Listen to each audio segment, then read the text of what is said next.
प्रिय विद्यार्थियों नमस्कार। मेरा नाम प्रीतम सिंह शेखावत है। आप इस कक्षा को YouTube channel Hindi with Pritam Singh Shekhawat पर देख रहे हैं। आरपीएससी द्वारा आयोजित वरिष्ठ अध्यापक, स्कूल व्याख्याता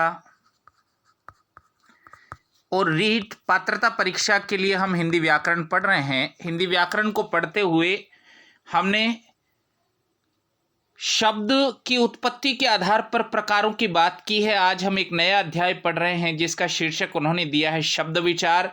देखना शुरू करिए। शब्द जब वाक्य में प्रयुक्त होता है और वाक्य के अन्य शब्दों के साथ उसका संबंध स्थापित होता है तथा इस संबंध की अभिव्यक्ति के लिए शब्द कई रूपों में प्रकट होता है, प्रयोग या रूप परिवर्तन की दृष्टि से इसको याद रखिएगा। किस दृष्टि से? प्रयोग और रूप परिवर्तन की दृष्टि से शब्दों के दो भेद किए गए हैं। दो प्रकार के हैं शब्द। किस किस प्रकार के? पहले प्रकार का शब्द है विकारी, दूसरे प्रकार का शब्द है अविकारी। कल भी हमने इसकी बात की है। तो विकारी शब्द क्या हैं? जो वचन लिंग कारक काल के साथ बदलें। वचन लिंग कारक काल के साथ परिवर्तित होते हैं,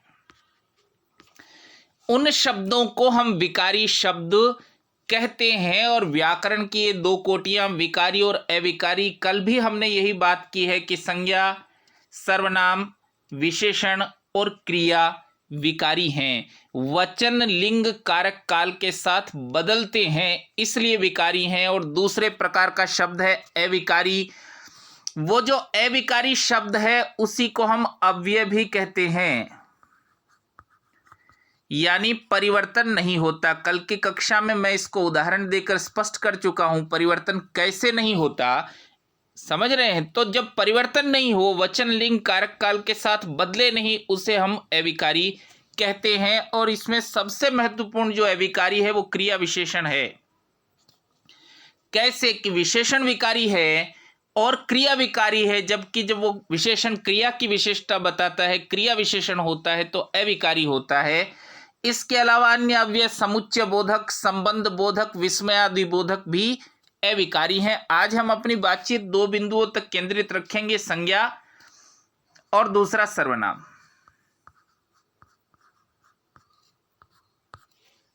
ठीक है, तो देखना शुरू करिए।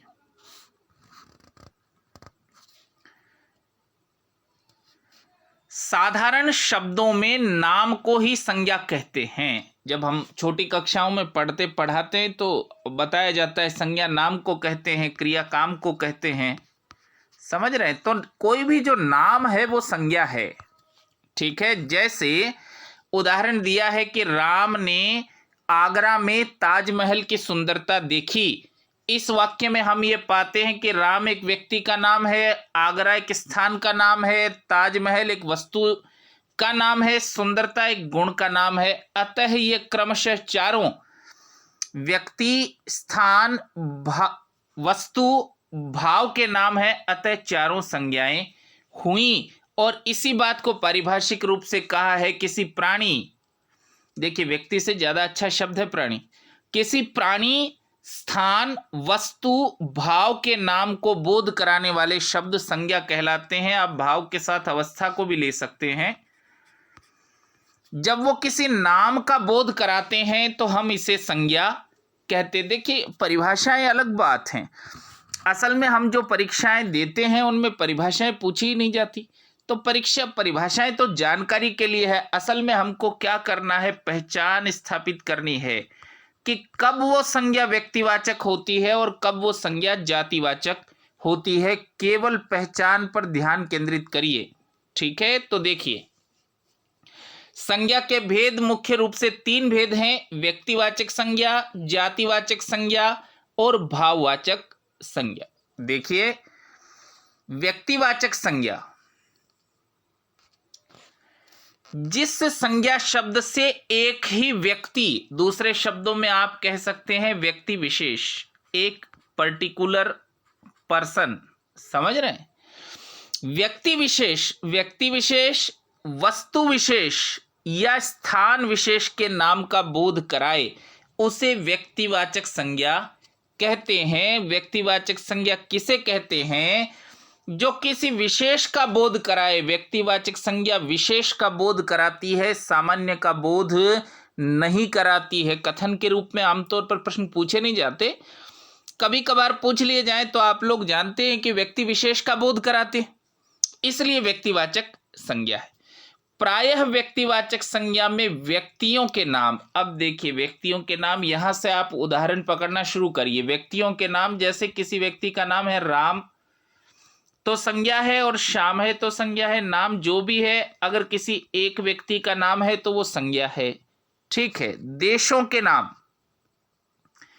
देशों के नाम, देश नहीं, देशों के नाम, जैसे हमारे देश का नाम है भारत, अगर वो किसी देश का नाम है, एक विशेष देश का नाम है तो व्यक्तिवाचक संज्ञा है। शहरों के नाम, अगर लिखा है जयपुर, शहर का नाम लिखा है तो ये व्यक्तिवाचक संज्ञा है। अगर नदी का नाम लिखा है गंगा तो व्यक्तिवाचक संज्ञा है। अगर पर्वत का नाम लिखा है अरावली तो व्यक्तिवाचक संज्ञा है। देखिए त्योहारों, एक तो इस शब्द को शब्द शुद्धि के लिए भी याद रखिएगा। बहुत से लोग जब स्कूल में पढ़ते थे तो त्योहार ऐसे लिखा आता था जिन पाठ्य पुस्तकों को हम पढ़ते थे उनमें, ठीक है। व्याकरण की दृष्टि से बिल्कुल गलत है, ठीक होगा त्योहार।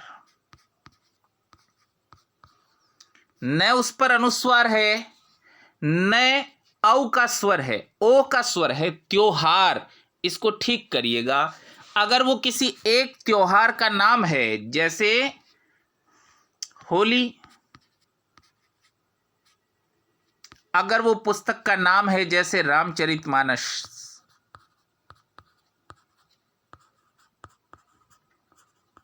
अगर वो दिशा का नाम है जैसे उत्तर, अगर वो समाचार पत्र का नाम है जैसे राजस्थान पत्रिका,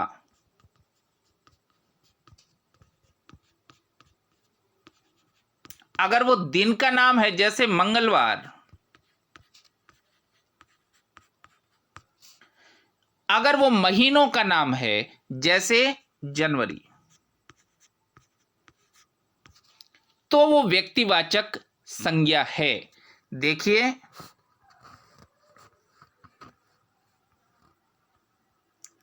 दूसरे तरह की संज्ञा जातिवाचक संज्ञा। अब व्यक्तिवाचक और जातिवाचक संज्ञा को अलग अलग करिए। व्यक्ति विशेष किसका बोध व्यक्तिवाचक संज्ञा किसका बोध कराती है? विशेष का।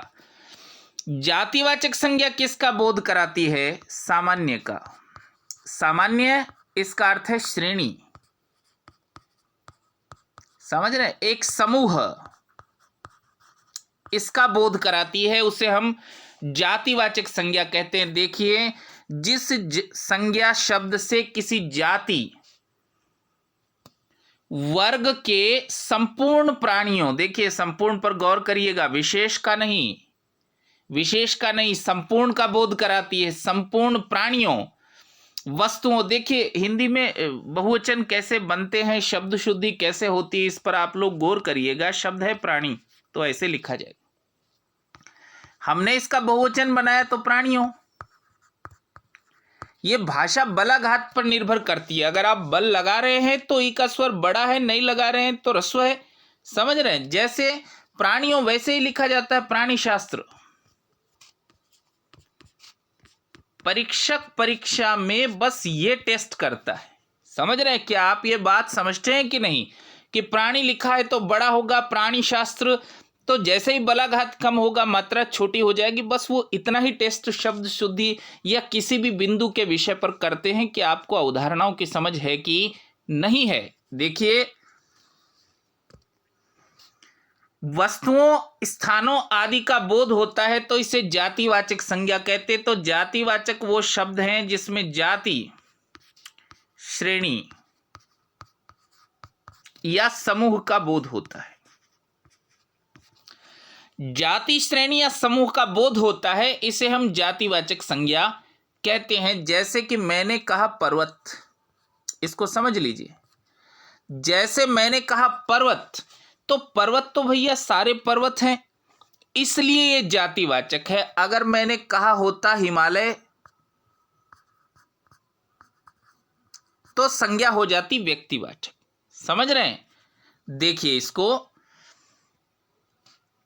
जैसे लिखा है गाय, आदमी, पुस्तक, नदी आदि शब्द अपनी संपूर्ण जाति का बोध कराते हैं। अगर आपने लिखा होता पुस्तक का नाम, आपने लिखा होता बिहारी रत्नाकर,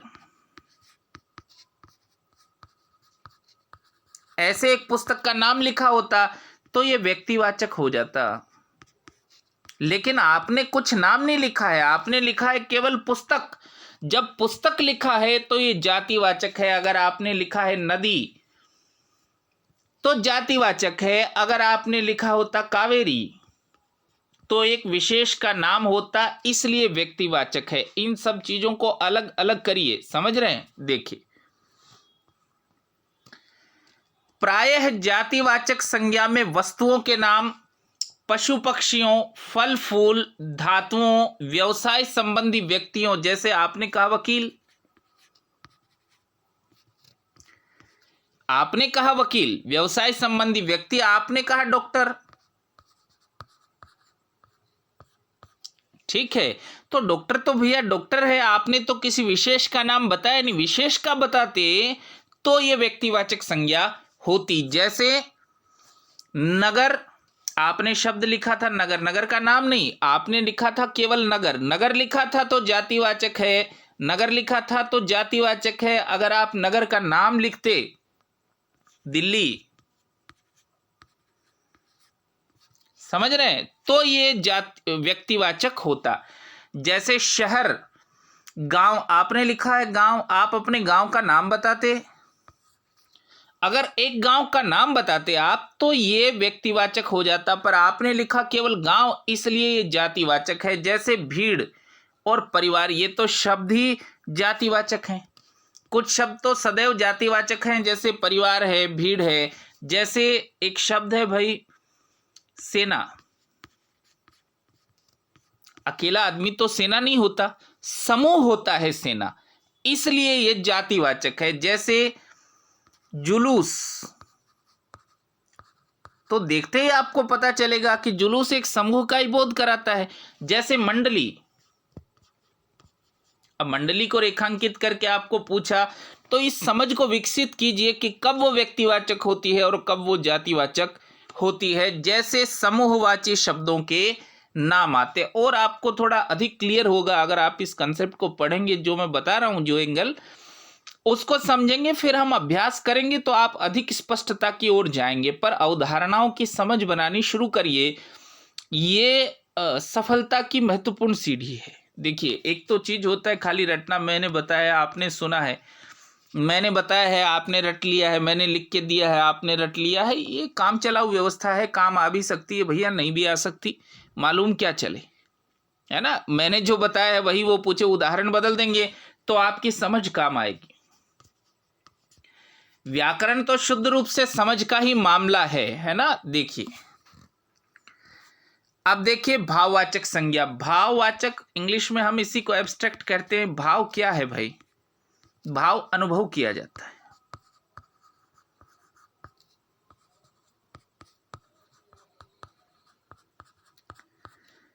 भाव अनुभव किया जाता है, दिखाई नहीं पड़ता। भाव अनुभव किया जाता है। यहां थोड़ी पेचीदगी विद्यार्थियों के लिए आनी शुरू होती है। जैसे मैं बताऊंगा कि बुढ़ापा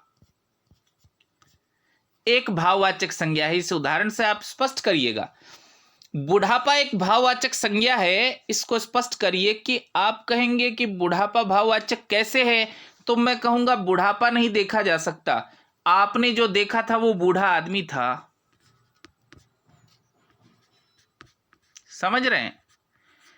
आपने जो देखा था वो बूढ़ा आदमी था, वो बुढ़ापे की वजह से परेशान था, पर बुढ़ापा तो ऐसे नहीं दिखाई देता जैसे आपके हाथ में मोबाइल दिख रहा है।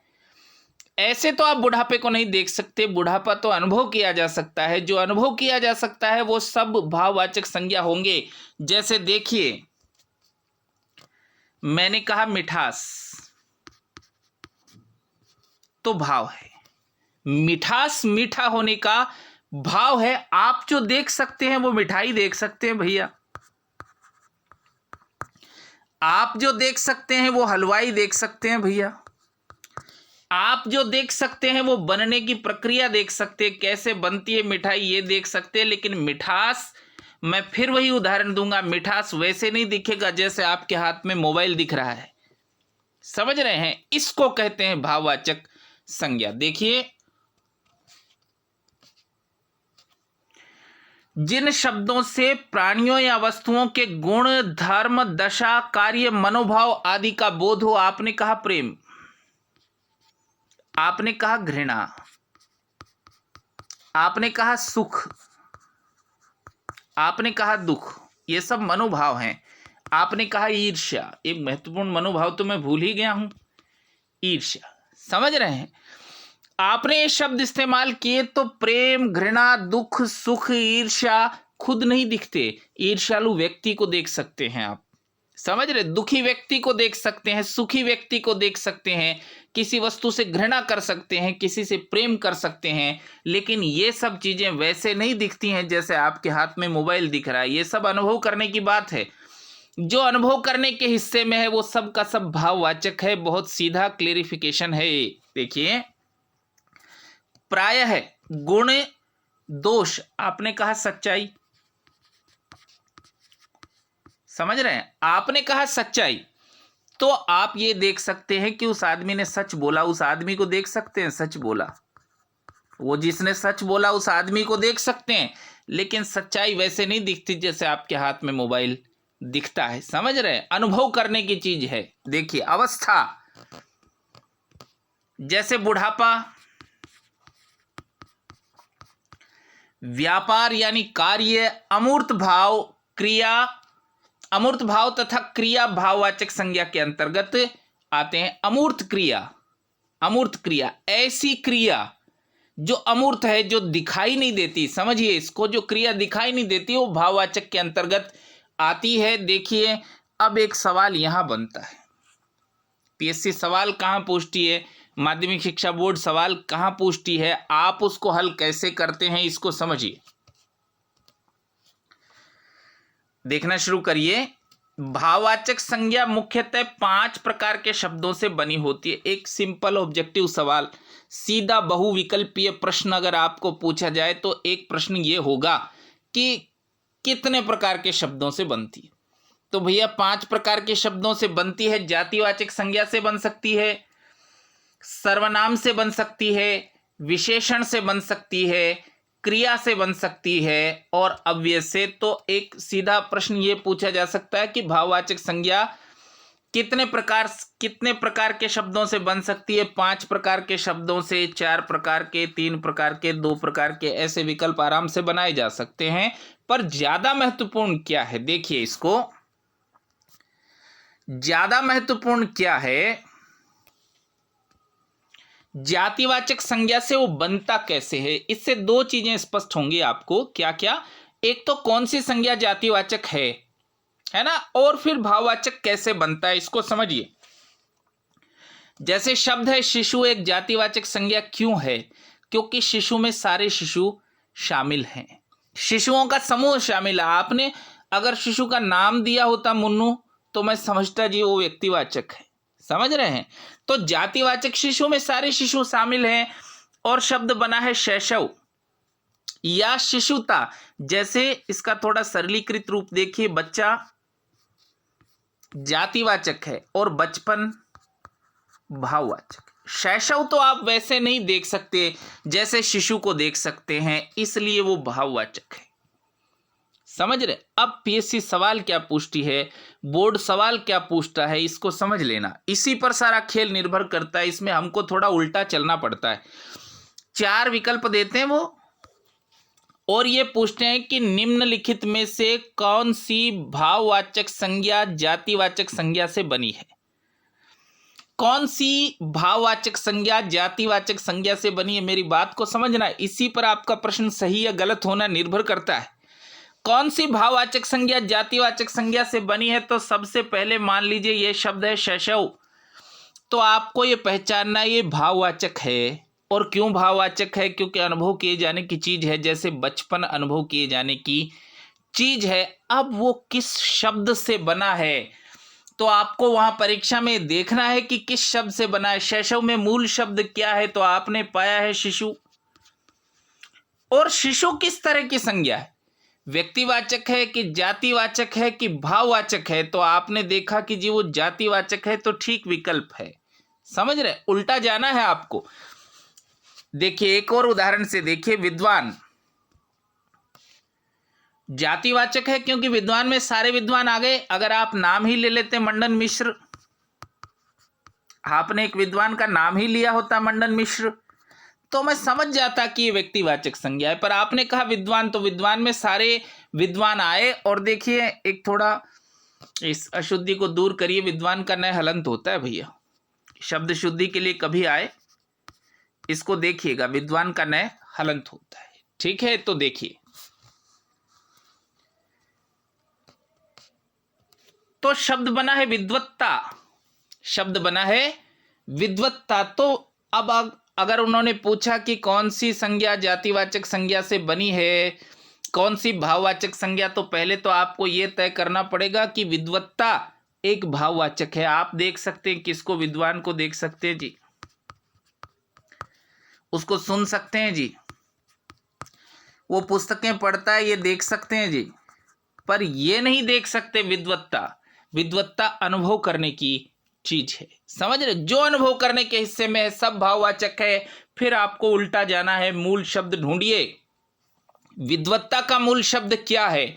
विद्वान है, और विद्वान एक जातिवाचक संज्ञा है। इस ढंग से सारे समीकरण को समझिए, एक एक शब्द को समझिए, हर बार ये एक्सरसाइज रिपीट करिए ताकि आपको चीजें स्पष्ट हो सके। देखिए मित्र, तो जाति है, सारे मित्र आ गए, और शब्द बनता है मित्रता, मैत्री भी हो सकता है, तो भाव है भैया, मैत्री भाव है। अब देखिए पशु, तो शब्द बनता है पशुता, पुरुष जातिवाचक संज्ञा है, पुरुषत्व भाव है।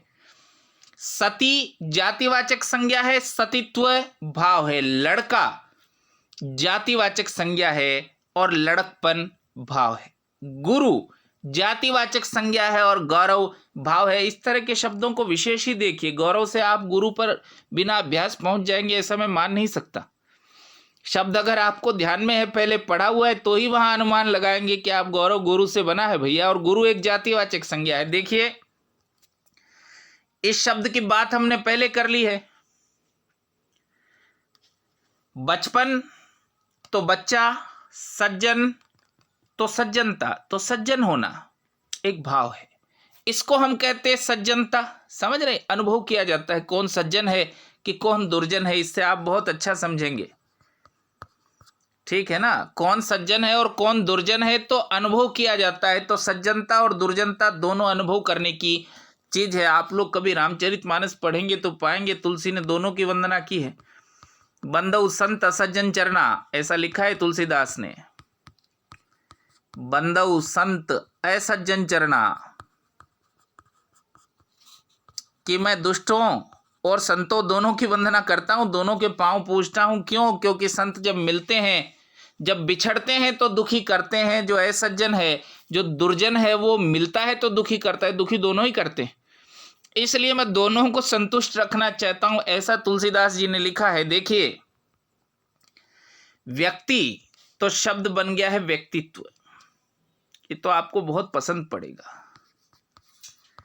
आप लोग जो पेपर देते हैं वहाँ मनोविज्ञान बहुत आता है, आपको बहुत डराता है, इसलिए आप लोगों को ये शब्द रट गया है व्यक्तित्व।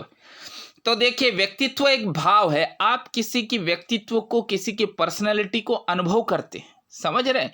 व्यक्तित्व नहीं दिखता है आपको, व्यक्ति दिखता है। अच्छा, उस व्यक्ति ने क्या कार्य किए हैं वो दिखता है, तो आप ऐसा अनुमान मत लगाएगा कि उसके कार्यों में ही तो व्यक्तित्व दिखता है। तो कार्य दिखते हैं ना भैया, व्यक्तित्व नहीं दिखता, वो तो अनुभव करने की चीज है। देखिए ईश्वर से बना है ऐश्वर्य, बहुत अच्छा शब्द है। ऐश्वर्य ईश्वर से बना है, और ईश्वर एक जातिवाचक संज्ञा है। अगला देखिए, चोरी, चोरी करना एक भाव है भैया, चोरी करना एक भाव है और चोर से बना है। ठगी करना भी एक भाव है, ठग से बना है। अब देखिए सर्वनाम, अभी हम सर्वनाम पढ़े नहीं हैं, फिर भी सर्वनाम के बारे में आपको साधारण जानकारी है ही, इसलिए समझने की चेष्टा करिए। ममता या ममत्व, देखिए एक तो उच्चारण ना, सही उच्चारण होगा ममता, ठीक है, सही उच्चारण है ममता। हम जो उच्चारण करते हैं वो ममता होता है, समझ रहे ना। माँ की ममता गलत उच्चारण है, माँ की ममता ठीक उच्चारण है। देखिए तो ममत्व या ममता जो शब्द है वो मम से बना है, मम यानी मेरा, ये सर्वनाम है, समझ रहे, इसको समझना है आपको। यह भी प्रश्न पूछा जाएगा कि कौन सी भाववाचक संज्ञा सर्वनाम से बनी है। जब आप सर्वनाम को ठीक से पढ़ लेंगे तो ज्यादा स्पष्ट आप लोगों को यह बात होगी। देखिए स्वत्व, स्व से बना है और स्व एक सर्वनाम है, निजवाचक सर्वनाम है भाई, स्वतः है, निज, खुद, ये सब निजवाचक सर्वनाम है। देखिए शब्द है आपा और बना है आप से, और आप एक सर्वनाम है, समझ रहे। जब भी इसको पढ़ें तो उल्टे तरीके से चाबी घुमाइए। आपा, देखिए मैं तकनीक में भरोसा करता हूं, ये तकनीक है कि मैं आप लोगों तक पहुंच पा रहा हूं, तकनीक में भरोसा करता हूं। और सभी विद्यार्थियों को एक उदाहरण आवश्यक रूप से देता हूं कि दो पहलवान जो लड़ते हैं उनका वजन बराबर होता है भैया, दो पहलवान दोनों का वजन है 80-80 किलो, जीतता कौन है? जिसकी तकनीक सही है, जो ठीक दाव लगाता है, जिसने चाबी ठीक जगह घुमाई है, वो जीतता है, समझ रहे हैं। अब मोटिवेशनल स्पीकर, बहुत सारे लोग इसको स्मार्ट वर्क कहें, कुछ भी कहें, पर वो सही दाव लगाता है, समझ रहे। दाव कैसे लगा रहा है उसको सीखिए आप लोग। देखिए शब्द है सर्वस्व, सर्वस्व यानी सब कुछ बना है सर्व से, और सर्व एक सर्वनाम है। निजत्व, निज से बना है। अपनापन या अपनत्व, अपना से बना है। तो हर बार इसको इस तरफ से पढ़िएगा, पहले कि ये भाववाचक संज्ञा क्यों है, दूसरे बना किससे, जिससे बना है वो किस श्रेणी का शब्द है, इसको देखते चलिए। देखिए विशेषण बहुत आराम से समझेंगे आप। कठोरता एक भाव है, आप कठोरता बरती गई है, ये क्रिया देख सकते हैं भाई, कोई आदमी कठोर है ये देख सकते हैं, लेकिन कठोरता एक भाव है, दिखाई नहीं पड़ता, और कठोर से बना है कठोर विशेषण। अब देखिए नए जो विद्यार्थी अभी अभी व्याकरण पढ़ना शुरू हो गए, हमको कैसे मालूम चलेगा जी परीक्षा हॉल में कि ये विशेषण है, कठोर विशेषण है, इस निष्कर्ष पर हम कैसे पहुंचेंगे? आप तो जानते हैं कि विशेषण विशेषता बताता है, तो एक शब्द और आगे लगाकर देख लो ना, कठोर वस्तु, तो वस्तु की विशेषता है कठोर होना, तो आपको पता चलेगा, समझ रहे हैं। देखिए शब्द है वैधव्य यानी विधवा होने का भाव, ये पढ़ने जैसा शब्द है भाई। तो शब्द है विधवा। चालाकी एक भाव है और चालाक एक विशेषण है, ये परीक्षा में आने जैसा सवाल है भैया, बिल्कुल आने जैसा सवाल है, इसको देखिएगा। शिष्टता शब्द है शिष्ट, और शिष्ट एक विशेषण है, वो व्यक्ति शिष्ट है, शिष्ट व्यक्ति। इस तकनीक को भी काम लीजिएगा, इस तकनीक को भी काम लीजिएगा, लगाते ही आपको पता चलेगा कि शिष्ट विशेषण है। देखिए ऊंचाई एक भाव है, ऊंचाई एक भाव है, अनुभव की जा सकती है, आप तो कहेंगे नापी भी जा सकती है, पर कभी ऊंचाई पर चढ़कर देखिए, और अगर थोड़ा डरते हो तो मालूम चलेगा भाव क्या है। देखिए ऊंचा एक विशेषण है, आप आराम से पता लगा सकते हैं, ऊंचा मकान ऐसे लिखते हैं, आपको पता चल जाएगा मकान की विशेषता है ऊंचा होना। नम्रता एक भाव है और नम्र एक विशेषण है। बुराई एक भाव है और बुरा एक विशेषण। मोटापा एक भाव है। अब देखिए भाई ये आप लोगों के लिए समस्या है कि हमने तो देखा है जी मोटा आदमी, अरे मोटा आदमी देखा है भाई, मोटापा वैसे नहीं दिखता जैसे आपके हाथ में मोबाइल दिख रहा है। मैं फिर वही उदाहरण दे रहा हूं ताकि आप जल्दी से समझ सके, साधारणीकृत हो सकें। देखिए, शब्द है स्वास्थ्य। स्वास्थ्य एक भाव है, समझ रहे हैं? तो शब्द है स्वस्थ, विशेषण है। मिठास भाव है और मीठा विशेषण है। सरलता भाव है और सरल विशेषण है। शौर्य एक भाव है और सूर विशेषण है। चतुराई या चातुर्य जो भी लिखा हो, समझ रहे ना? हिंदी भाषा बहुत लचीली है, शब्दों का प्रयोग अलग अलग तरह से होता है। देखिए, सहायता एक भाव है। सहायता एक भाव है और सहायक एक विशेषण है। आलस्य एक भाव है और आलसी एक विशेषण है। लगाकर देखना आलसी व्यक्ति, तो आपको लगाते ही पता चलेगा कि हाँ यार, बता तो विशेषता रहा है। देखिए, गर्मी एक भाव है और गर्म है विशेषण। निपुणता शब्द बदल सकते भाई, नैपुण्य भी लिख सकते हैं, वो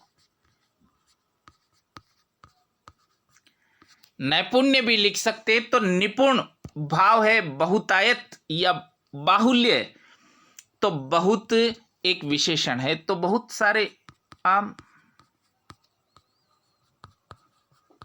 ठीक है। देखिए, मूर्खता एक भाव है। हम बातचीत में कहते हैं ना, मूर्खता दिखाई, तो अनुभव ही की है हमने, समझ रहे हैं? हमने अनुभव ही की है मूर्खता। और शब्द है मूर्ख, तो मूर्ख एक विशेषण है। वीरता एक भाव है और वीर एक विशेषण है। न्यूनता एक भाव है और न्यून एक विशेषण है। सदैव इसी ढंग से इसको समझिए। आप जिस भी पुस्तक से पढ़ रहे हो, मेरी सलाह तो यह है कि सबसे पहले यही पुस्तक पढ़िए। पर कुछ विद्यार्थी बहुत अच्छा पढ़ गए हो, 2-3 पुस्तकें पढ़ गए हो, तो भी इस मेथड को इस्तेमाल करिए। देखिए,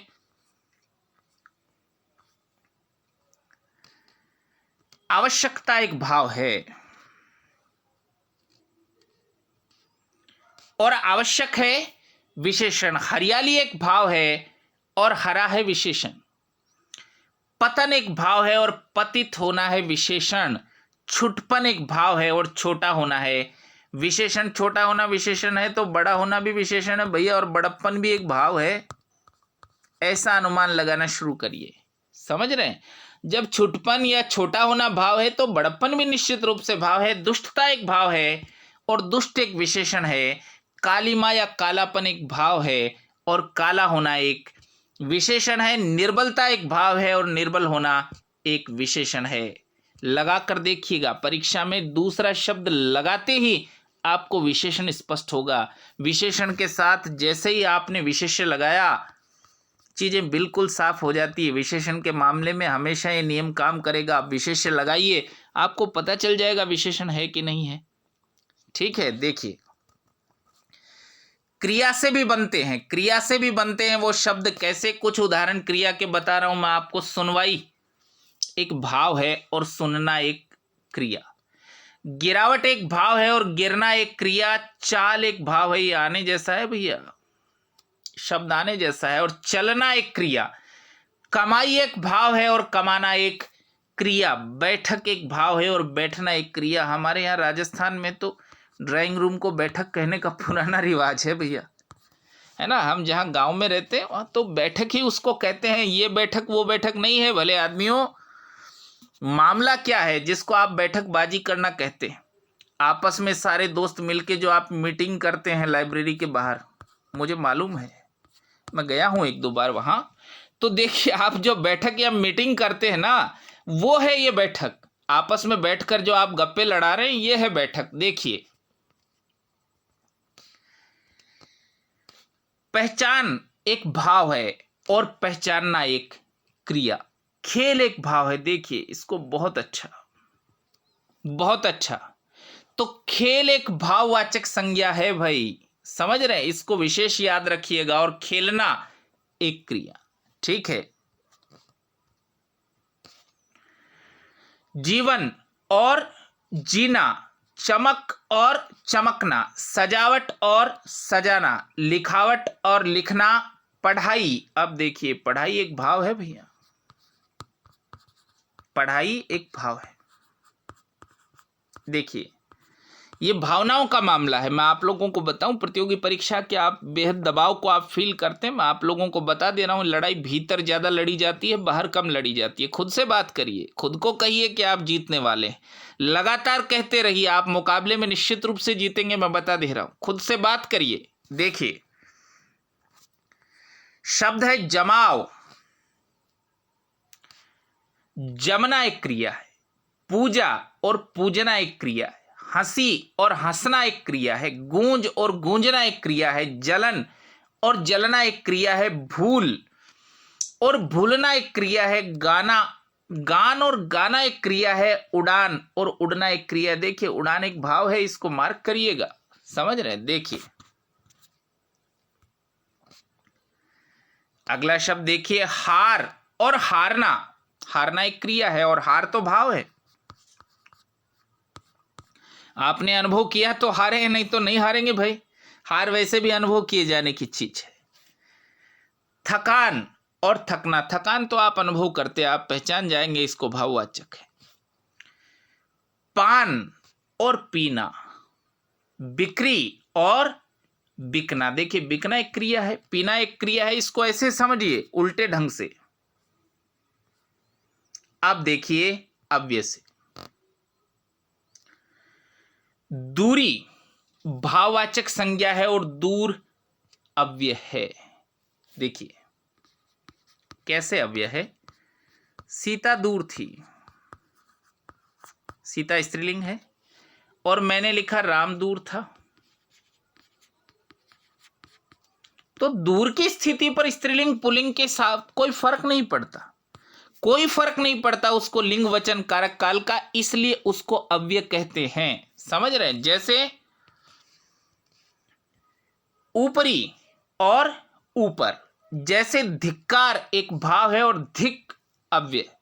शीघ्रता एक भाव है, ये आने जैसा है भाई, बिल्कुल आने जैसा सवाल है। शीघ्रता और शीघ्र, जैसे शब्द है मनाही,